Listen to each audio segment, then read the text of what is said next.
Hello, everyone. In this section, we're going to introduce some of the ideas behind angles so that we can lead up to our trigonometric functions. So let's get started with some definitions. First definition we're going to talk about is array. So you may remember from a geometry class that array is something that starts at a point and then it extends infinitely long in one direction.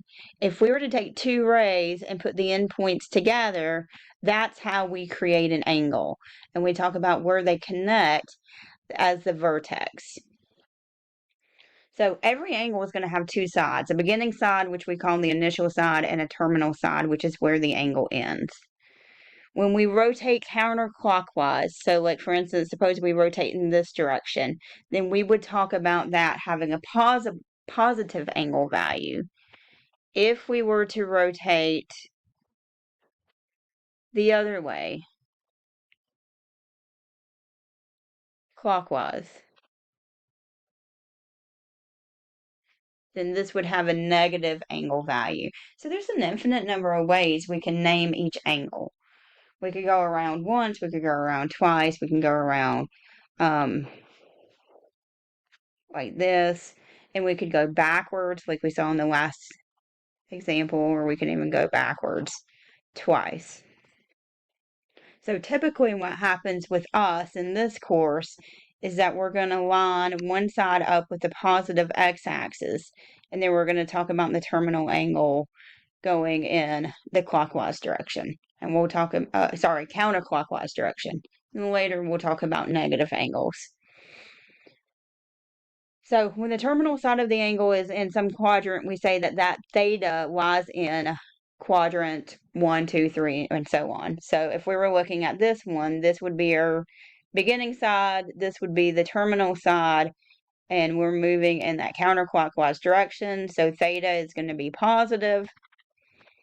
And notice that terminal side is in the first quadrant. So we would say that theta lies in the first quadrant. If we had an angle that looked like this, so that we're measuring this way, we would say that this angle lies in the third quadrant because that terminal side is in that third quadrant. Now, if it lines up with one of the axes, maybe we're talking about a right angle, that's right here, then we would call that a quadrant angle. Angles are in standard position if the vertex is at the origin, just like all of these, and the initial side is the positive x-axis. And that's typically what we're going to talk about, at least for the first chapter or two in the course. So just some examples. We have one here that is a counterclockwise rotation, so similar to some of the ones that I've drawn. And notice that we're using an arrow here to show the direction. So we can see the initial side and we can see the terminal side. And we would see that this would be, if we were to put this in standard form or standard position, that this would lie in quadrant 1. Okay, if we go counterclockwise, this guy's going to be a negative angle. And like I said before, we could go around the axis multiple times. And there's an infinite number of ways to express each angle.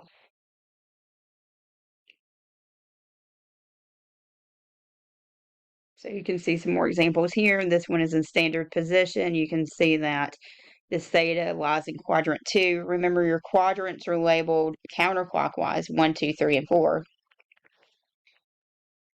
So that terminal side is in quadrant 2 here. Here, that terminal side is in quadrant 4. This would be a negative angle because we are moving in that clockwise position, whereas this guy is a positive angle. And that third picture on the bottom is a quadrant angle. We are going in the positive direction, okay, which is counterclockwise. So this angle would be 270 degrees. And it's a quadrant angle because that terminal side lines up with that negative y-axis there. So now let's talk about how do we measure angles. We measure angles by determining the amount of rotation needed for the initial side to become coincident with the terminal side. Okay, so what that means is we're trying to figure out how are we moving from here to here. If you think about a circle, we know from geometry somewhere along the lines that a circle has 360 degrees. So when we start revolving around this axis, we think about how far are we moving in terms of degrees. And 1 degree is equal to 1/360th of a revolution. So when we talk about 90 degrees, and we're used to seeing 90-degree angles, they're absolutely everywhere, right? 90 degrees is going to be a quarter of what that circle rotation would be. So it would be from here to here. So here's my 90-degree angle. If we talk about a straight angle ends up being a line where we're moving half a circle. So this would be a straight angle here. Now, typically when we talk about naming angles, you're going to see Greek letters usually associated with that. That's why in the pictures above, you're seeing that theta, or you're seeing alpha and beta and gamma.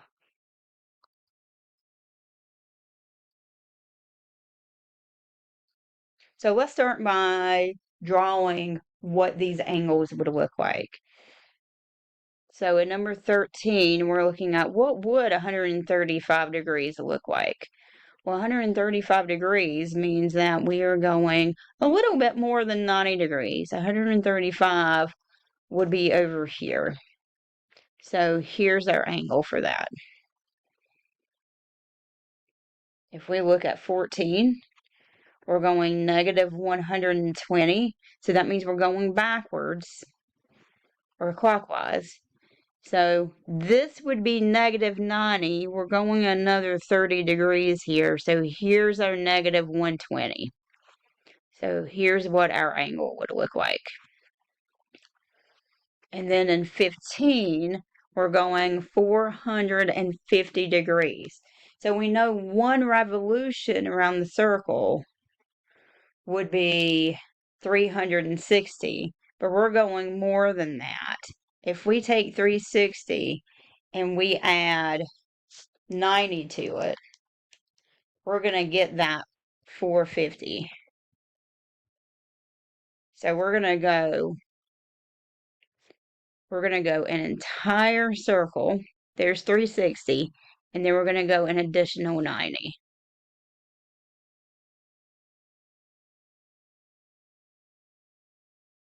So here's what my angle looks like. But notice I drew that circle in there, kind of showing that I'm going around 1 full revolution and then part of another revolution. So now that we know how to draw them, let's talk about degrees, minutes, and seconds. We can take angles and we can think about it in terms of kind of like a micro unit. We can talk about a full angle, a full degree, and then we can split a degree up into what's called minutes and seconds. And it really works the same way as minutes and seconds with respect to an hour. Okay, so we know when we think about clock and time, an hour is 60 minutes. And then if we talk about 1 minute equals 1/60th of an hour, right? Because there's 60 minutes in 1 hour. Well, the same thing is going to be true when we talk about degrees and angles. 1 minute is going to be equal to 1/60th of a degree. And then if we talk about 1 second, when we know 1 second is equal to 1/60th of a minute when we're talking about time, the same thing is going to be true in terms of degrees, and that's going to be equal to 1 out of 3,600 of an hour. Okay, because we know there's 60 seconds in a minute and there's 60 minutes in 1 hour. So 60 times 60 gives me that 3,600 here. But when we're talking about degrees, it all works the same way. 1 second is equal to 1/60th of a minute, which is equal to 3,060th of 1 degree. So how do we convert back and forth between everything? Let's look at a few examples. Let's look at number 23. In 23, they're giving us this written in degrees, minutes, and seconds. So this says this is 40 degrees, 10 minutes, and 25 seconds. And they want us to convert this into a decimal. So we're going to use this information here to help us do that. So we've got 40 degrees plus 10 minutes, which would be 10/60th of a degree, plus 25 seconds, which is 25 out of 3,600 of a degree. So if I were to add all that together, and I'm going to use my calculator, which is not going to be on the screen to do that. So I'm going to add 1 plus 10/60 plus 25 out of 3,600. Sorry, not 140. 40 plus 10/60 plus 25 out of 3,600. That's going to be 40.1736. I'm around to 4 decimal places of a degree there. So I'm using 4 decimals instead of 2. So you can double check your work with me. So you may want to take a minute and try number 26. Pause the video and then come back. So in 26, it's going to work the same way. We have 73 degrees plus 40 out of 60 degrees plus 40 out of 3,600 degrees. So we're just converting all of those different units, the minutes and the seconds, also into degrees. And then we're going to type that in our calculator.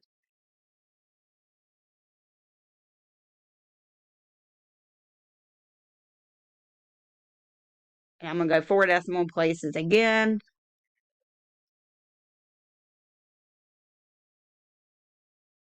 And there's my solution there.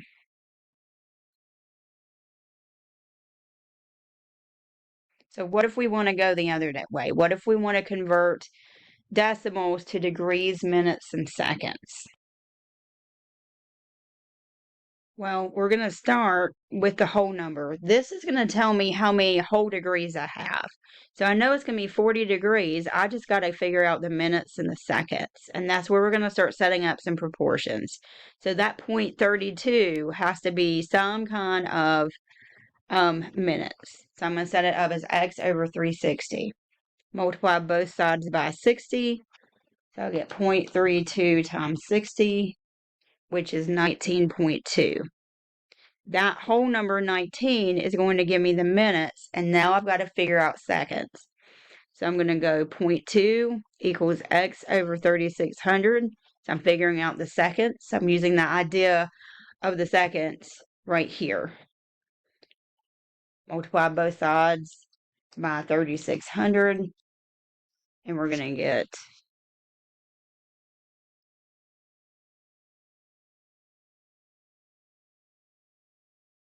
oh, I'm just kidding. Let's be careful here. We've already got this is in minutes. So I need to convert into seconds. So I need to divide by 60, not 3,600, because I've already converted this into minutes. I did the conversion into minutes by multiplying by 60 here. So 0.2 times 60 is equal to 12. So there's my solution. So take a minute and try number 31.